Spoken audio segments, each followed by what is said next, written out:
লইয়া আমার বাড়ির সামনে দিয়া রঙ্গ কইরা হাঁটা যায়, ওরে বুকটা ফাইটা যায়, ফাইটা যায়, ওরে বুকটা ফাইটা যায়। ও সেই সেই শিয়াল মামা, সেই গান বলেছ। তা তোমার এত কিসের কষ্ট শুনি? প্রতিদিনই দেখি বর্ষে যে তুমি বসে থাকো। তুমি জানো না গো বানর মামা, আমার বাবাই দেয় না আমায় বিয়া, আর কত কাল থাকবো আমি এমন হইয়া।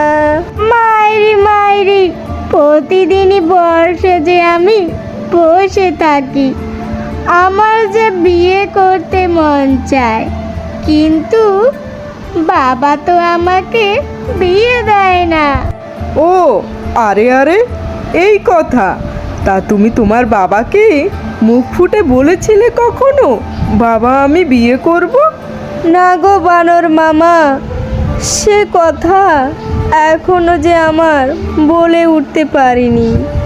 বড় হয়েছি ঠিক আছে, কিন্তু শরম করে বাবার কাছে গেলে বাবা তো বলবে নির্লজ্জ বেহায়া একটা ছেলে বাবার কাছে আসে বিয়ের কথা বলতে। তাই বলে কি বাবা কি বোঝে না আমি যে বিয়ের সাজ সেজে বাবার কাছে গিয়ে প্রতিদিনই দাঁড়িয়ে থাকি? বাবা তো কিছু বলতে পারে, খোকা তোর জন্য মেয়ে দেখেছি, তা না এই বুড়ো বয়সে বাবা আমাকে নতুন মা আনার কথা প্রায়ই বলে। ও ব্যাপারটা বুঝেছি। তা শিয়াল মামা তুমি করোটা কি শুনি? আমার কাছে বহুত সুন্দর একটা পাত্রী আছে, বেশ ভালো মানাবে তোমার সাথে। তা কথা বলবে নাকি? বানর মামা গো, আমি তো কিছুই করি না, বাপের হোটেলে খাই, আমার কাছে কি মেয়ে বিয়ে দেবে? তুমি কথা বলো, আমি আমার বাপকে নিয়ে যাব, আমি এক্ষুনি তোমার কাছে আসছি। তা বলো দেখি মেয়ে কোথাকার, দেখতে শুনতে কেমন? মেয়েটা দেখতেই একদম রসগোল্লার মতো, তুমি দেখলেই যে পাগল হয়ে যাবে।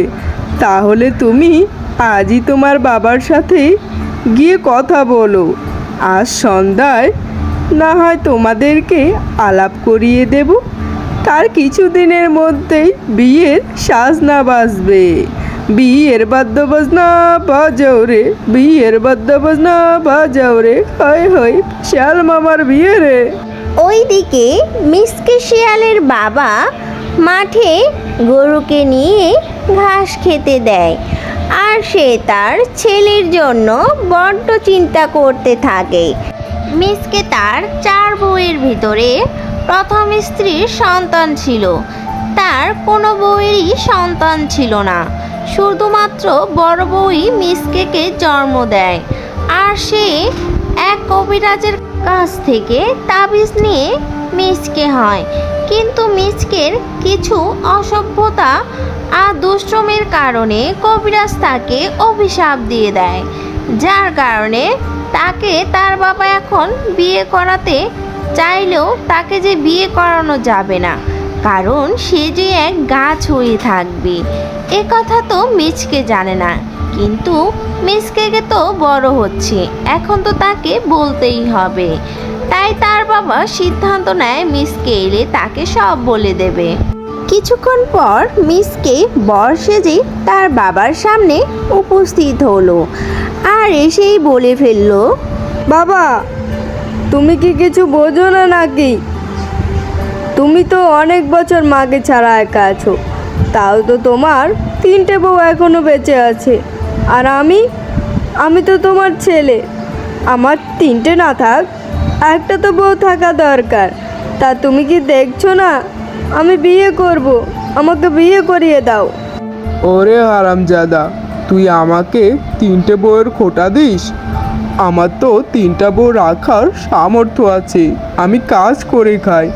আর তোর তো একটা বউ বিয়ে করিয়ে দিলে সে বউকেও আমারই ভাত কাপড় দিতে হবে, তাহলে তোকে আমি বিয়ে করিয়ে আমার কি লাভ? তোরা দুইজন মিলে আমার ঘাড়ের ওপর বসে বসে খাবি। তাই তো তোকে আমি বিয়ে করাতে চাই না। বাবা, তাই বলে তুমি আমাকে বিয়ে করাবে না? করিয়ে দাও না বাবা, বিয়ে করিয়ে দাও। তারপর মিসকের বাবা মিসকেকে তাদের সাথে ঘটে যাওয়া সব ঘটনার কথা খুলে বলে, আর মিসকেও অবাক হয়ে যায়। তার এই অল্প বয়সেই তাকে যে গাছ হয়ে যেতে হবে, তাই সে মনে মনে অনেক কষ্ট পাচ্ছিল। আর এর থেকে কিভাবে তার ছেলে বাঁচবে তাও সেটা মিসকেকে বুঝিয়ে বলে। কিছুদিন পর মিসকে শিয়াল এক সুন্দরী নারীর বাড়ির উঠোনে কলা গাছ হয়ে দাঁড়িয়ে থাকে। আর মেয়েটি সকালে উঠেই দেখে তার বাড়ির উঠোনে হুট করে এক কলা গাছে, আর কলা গাছের শরীর বেয়ে বেয়ে অনেক পানি বের হচ্ছে। মনে হচ্ছে কেউ হয়তোবা কান্না করছে আমাকে দেখে। আমার না অনেক কষ্ট হচ্ছে এই গাছের ভেতর থাকতে। তুমি কি আমাকে সাহায্য করবে? ও মা, সে কি কথা! কলা গাছ দেখিয়ে কথা বলছে, তা তুমি কান্না করছো কেন? আর তুমি অমনভাবে গাছের ভিতর গেলে কিভাবে? তোমার বাড়ি কোথায় ভাই? আর তুমি আমার বাড়ির উঠোনেই কেন এসে পড়লে? তোমার অনেক কষ্ট হচ্ছে বুঝি? আমি না কারো কষ্ট সহ্য করতে পারি না গো। আমি কারো চোখে জল দেখলে আমারও চোখে জল চলে আসে। এই দেখো না, দেখো আমার চোখেও পানি এসে পড়েছে। তুমি বলো না কিভাবে তোমাকে আমি সাহায্য করতে পারি? আমি জানি তুমি অনেক দয়ালু, তাই তো সৃষ্টিকর্তা তোমার বাড়ির উঠোনেই আমাকে রেখে গেছে।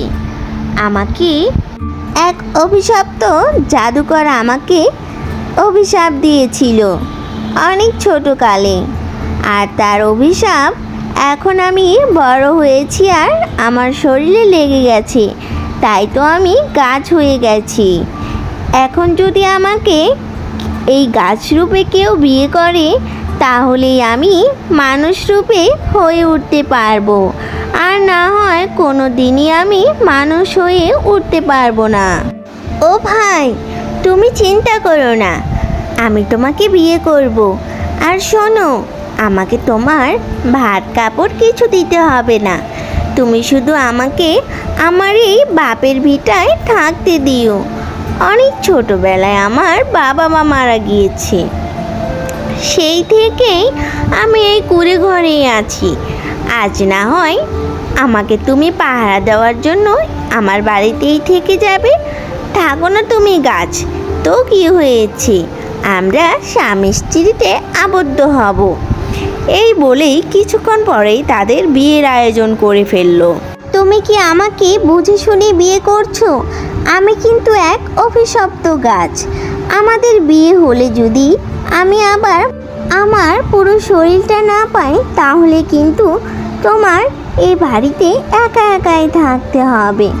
আমি না হয় সারা রাত ভরি তোমাকে পাহারা দেব, তারপরও তুমি ভেবে নাও আমাকে তুমি বিয়ে করতে রাজি আছো কি না। তারপর শিয়ালিনী বলল, আমি অত কিছু বলতে চাই না বা শুনতেও চাই না। আমি তোমাকে এখন থেকে এই আগুন সাক্ষী রেখে বিয়ে করে ফেললাম। কথা বলার সাথে সাথেই সেখানে যেন এক রকম অদ্ভুত কিছু সৃষ্টি হচ্ছিল। আর তারপরে সেই কলা গাছ থেকে তার স্বামী বেরিয়ে এলো, আর সেটা দেখে সে বেশ আশ্চর্য হয়ে গেল আর বলল, তুমি তো অনেক সুন্দর। আর তখন শিয়ালও বলল, তুমিও অনেক সুন্দর, আজ থেকে তুমি আমার সুন্দরী বউ।